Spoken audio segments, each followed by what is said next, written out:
seberapa istimewa posisi Petrus, rasul paling tua di dalam kekristenan. Oh ya, istimewa. Sebagaimana seluruh rasul lain, termasuk Paulus, begitu istimewa di dalam kekristenan. Semua orang yang Tuhan pilih adalah orang-orang yang biasa tetapi dijadikan istimewa karena Tuhan memilihnya. Termasuk Anda dan saya adalah juga orang-orang yang spesial karena Tuhan punya tugas khusus kepada masing-masing. Misalnya Petrus dianggap sebagai pemimpin para rasul atau soko guru. Oh, kita hormati, kita akui. Bahkan diakui sebagai paus yang pertama. Tetapi pengakuan kita terhadap keistimewaan seorang rasul, entah Paulus, entah itu Petrus, tidak boleh menjadikan dia di atas segala-galanya. Dia istimewa hanya di dalam apa? Hanya di dalam kepemimpinan sebagai pemimpin gereja. Jadi kita menghargai pemimpin-pemimpin gereja pada gereja yang Katolik pada awal-awal abad.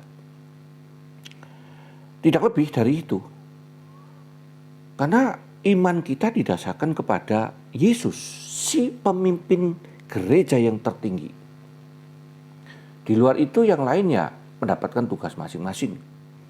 Misalnya saja kewalahan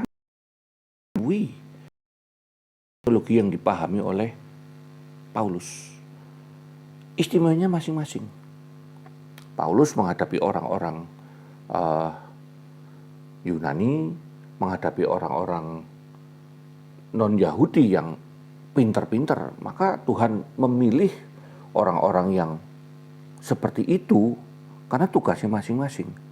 Tetapi tidak berarti kemudian Petrus itu menjadi segala-galanya, lalu Paulus itu paling hebat, paling sakti. Tidak.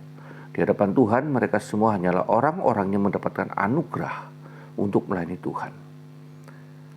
Tidak perlu menyembah para tokoh manusia, siapapun sehebat apapun dia, kita menghormati sewajarnya saja.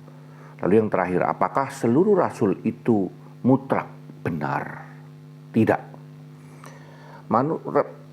Manusia, baik itu menjadi rasul ataupun menjadi nabi, selalu ada kelemahan dan kesalahan.